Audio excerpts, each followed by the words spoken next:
A fun, easy, and super delicious treat, these Korean corn dogs are something you can make at home pretty easily. There's no reason to drive all over the country looking for one. You can make them at home. But before we get into today's recipe, if you're a fan of easy, delicious recipes that you can make yourself, even as a beginner, then you come to the right place because that's all we do, and we upload 3, 4, and even sometimes 5 times a week. If that interests you, please subscribe to this channel and be sure to click the little bell so that when we upload new videos, they will appear on your YouTube homepage. Alright, let's get into today's recipe. Man, these corn dogs are so good, and they're not at all like regular corn dogs. I don't even like regular corn dogs, but I love these. They're so crunchy and light. First thing is peanut oil. Vegetable oil will do, but peanut oil is better. Bisquick and milk, about 2 cups to 1 cup. Panko, garlic powder, and salt. Hot dogs, low moisture, whole fat mozzarella, and chopsticks, and you're going to need a tall container and a saucer. So you can get you some chopsticks at the Chinese restaurant. You're just going to need the disposable kind. Mine came stuck together, so I had to break them apart. We're going to make 6 of these corn dogs, but with the ingredients you've got, you could actually make quite a few more. I'm going to say at least twice that many, maybe 3 times that many. But so this recipe is pretty variable. The first thing you want to do is get your hot dogs out. It's going to take half of a hot dog for each chopstick that you have. And when I say half, I mean cut them like I've cut them there. Half a hot dog. And then the next thing we're going to do is we're going to thread the hot dog onto the chopstick. And you'll probably see later in the video here that I didn't take enough care with threading them on there initially. You've got to put them on there just as straight as you can get them, and then push them on down the stick so that there's about the same amount sticking out the other end of the stick, because that's where you're going to put your cheese. And you can see on that very first one, I didn't get the stick down in the middle of the corn dog, in the middle of the hot dog, and that's where you want it, is straight down the middle, like that one. So once you get your hot dogs all threaded on there, then you want to cut your cheese. And let me tell you, it is really important to use the low moisture whole fat mozzarella, not a cheese stick. It looks like a cheese stick when it's on the stick, but it's not a cheese stick. Cheese sticks will want to melt too easily and come all apart in the pan. So once you see, and I've got some hot dogs there that are bun size, so a little bit longer is fine. That's not a problem at all. This is a very forgiving recipe. So then you want to get your mozzarella cheese out, and you want to cut it into blocks that are approximately the same size as the hot dog that you have on the stick. So this is not an exact science, just eyeball it. That's all you got to do. The package is almost impossible to get open. Especially if you have old fingers like I do that don't want to work right. But anyway, once you get it out, then cut your chunks of cheese so that they're about the same size as the hot dog.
mix up our batter. And this is 2 parts Bisquick to 1 part milk, and you can see that I've already mixed some up that's in the container there. That's a zip top container, in case you're wondering. But any cylindrical shaped container is going to work. So what I had put in there, I had made it a little too thin, so I thickened this up a little bit. Now I'm pouring it all in there, and I whisked it just so that it wouldn't have any lumps. And you want it to be basically as deep as your corn dog is going to be. You can tilt it, you'll see that's what I do, to get your corn dog coated, but you don't want to have to do that too much. So if you have a small enough container, you could just mix up half that amount, but that's the size of my container, so I had to mix up a double amount. And now we're going to take panko breadcrumbs. They're crunchier. Don't use the Italian breadcrumbs. I don't know what those black bits that were in there were, but I'm using panko breadcrumbs, and then I'm going to add some salt, about a teaspoon, and about a teaspoon of garlic powder. This doesn't give the batter a whole lot of flavor, but just a little bit. It needs a little bit. And just kind of mix it around with your fingers. It doesn't, this isn't science. And then you want to get your hot dogs out of the fridge. It was really important to put those hot dogs in the refrigerator for at least an hour. They need to be really good and cold, because otherwise, when we fry the hot dogs and cheese, the cheese will want to just bubble up and come apart. So I should have said earlier, maybe I'll go back and add it, that at the beginning of this, we need to put 4 cups of peanut oil on the stove over a little hotter than medium heat to start heating up, because we need it to be at 370 degrees when we're done battering up 2 of these. So then you just dunk your stick into the batter like I did there, and then roll it around in the panko, and you're going to have to press the panko breadcrumbs onto there. See how I'm doing that to make sure they stick. They don't want to stick that great, but you don't want a really thick batter, so don't add an egg to your batter. See how I'm kind of tilting it to make sure that I get batter all the way down the stick, or all the way down to the stick. That's what you need to do. Alright, now into the panko. Now, one thing we don't want to do, we're not going to batter all these up and then let them sit and fry them. They need to go directly from the panko over to the frying pan, which is where these are about to go. So they're going to sit there for just a second while I test the temperature of the oil, which you'll see me do here in just a second. There I am, checking the temperature. It's going to be, it's going to get up to about 370, and that's about what we want it to be. This is a little hotter, and that's okay. The idea is we want the temperature to stay at 350 or above while we're frying. So here we go. We're going to put them in here, and you're going to hear them sizzle. Boom. Boom. There. Don't put more than 2 in your pan at a time. I'm setting my timer for 2 minutes, and I'm going to let these cook for about 30 seconds. Get me a paper plate out and putting a napkin on it. It's going to be where it's going to drain when it's done. So after about 30 seconds, then you want to very carefully, because you don't want to blow the topping off of there, and you don't want the cheese oozing out. Very carefully with your tongs, flip those over, and then you're going to let them cook for about another minute and a half on the other side. And then you just repeat until it's completely done. You just want to flip these as soon as you're able to without the coating falling off.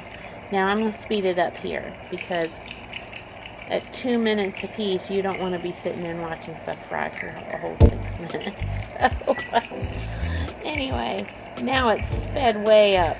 So you'll watch the others fry here, and then after the alarm goes off, take them out, let your oil heat for just a second, retest the temperature. Yep, or there, ready for the next ones.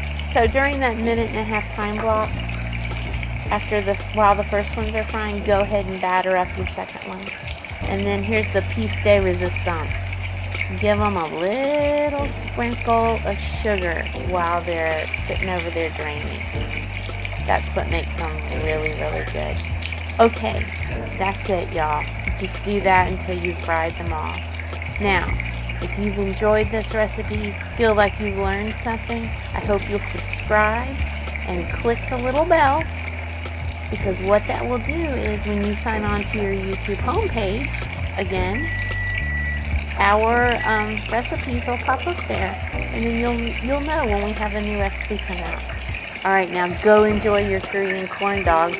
Don't forget to visit me over at loavesandishes.net for the entire recipe with tips and tricks, the recipe notes, all the ingredients, the sizes, and everything if you're just feeling a little uncertain or you want to follow along with written content. Okay, I'll see you next time. Bye-bye.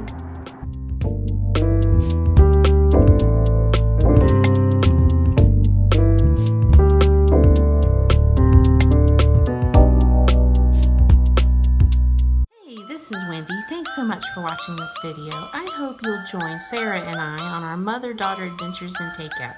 You can find Dorks with Sporks wherever you download podcasts or at dorkswithsporks.com.